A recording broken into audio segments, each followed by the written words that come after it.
импетиго немесе сары жара балаларда жиі кездесетін жұқпалы тері ауруы.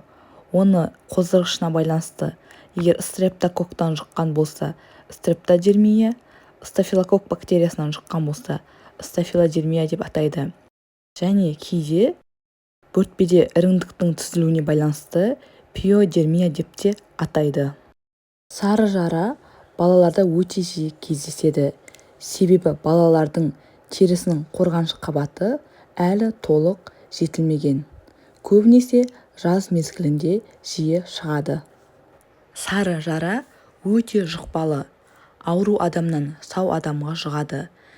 Яғни тығыз қатынаста болған кезде, жеке гигиеналық заттарын қолданған кезде жұғып кетеді. Сары жара өте қатты қышиды. Сол себепті балалар оны жараларды қасимын деп дененің басқа сау жерлеріне, аймақтарына таратуы мүмкін. Бүкіл тері ауруларының 15%-ын осы сары жара құрайды. Оның ішінде 90%-ы стафилококк бактериясының әсерінен пайда болады. Сары жараны тудыратын стафилококк, стрептококк бактериялары барлық жерде кездеседі. Балалардың ойыншықтарында, киімдерінде, басқа да күнделікті қолданатын заттарында кездеседі. Ал бұл бактериялар қалай сары жараны тудырады?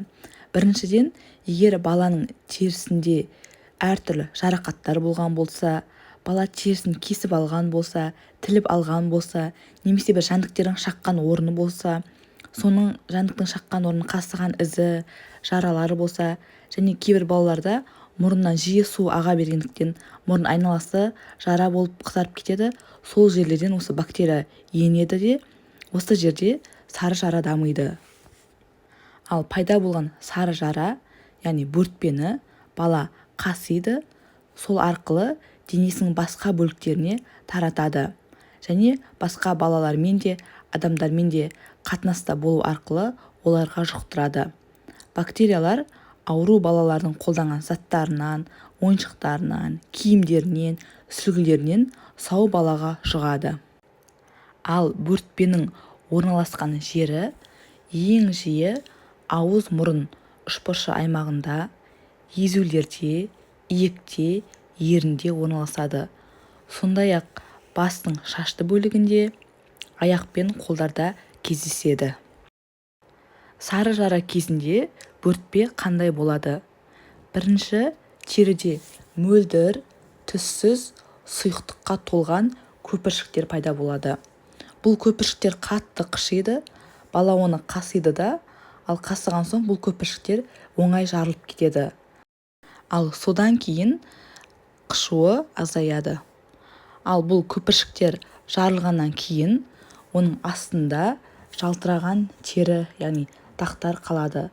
Ал ол дақтар көп кешікпей сарғыш түсті қабыршақтармен жабылады. Осындай бөртпе шығып тұрса, онда бұл сары жара бөртпесінің белгісі. Және сары жараның бірнеше түрлері кездеседі. Ол мысалы буллезды түрі және буллезды емес түрлері. Буллезды түрі кезінде көпіршіктер ұзақ уақыт бойы сақталады, ал олар жарылғаннан кейін орнында қоңыр түсті қабыршақ пайда болады. Ал буллезды емес түрі кезінде көпіршіктер, іріңдіктер бірден жараларға айналып кетеді. Жиі тығыз сары түсті қабыршақпен жабылады. Көпіршіктердің іші түссіз мөлдір су түрінде болуы мүмкін, немесе іріңдіктер күйінде болуы мүмкін. Кей жағдайда қан аралас сұйықтықта болуы мүмкін. Сары жара тудыратын бактериялардың ішіндегі ең қауіптісі А тобының бета-гемолитикалық стрептококк бактериясы. Себебі бұл бактерия өз кезегінде ангинаны, рожаны, скарлатинаны, тағы да басқа ауыр дерттерді шақыратын бактерияның түрі. Кейде сары жараның стафилококк пен стрептококк екеуі бірге қосылып тудыратын ауыр түрлері кездеседі. Бұл кезде бала қатты мазасызданып, тәбеті төмендеп, тіпті ұйқысы бұзылады. Сары жара негізінен 2 мен 7 жас аралығындағы балаларда жиі кездеседі. себебі бұл балалар балабақшада және мектеп кездерінде дұрыс гигиена сақтамағандықтан және өте тығыз қарым-қатынас болғандықтан бір-біріне тез шығып тез таралады. Ал сары жараны қалай емдейміз, қалай алдын аламыз, оны алдағы видеода айтатын боламын.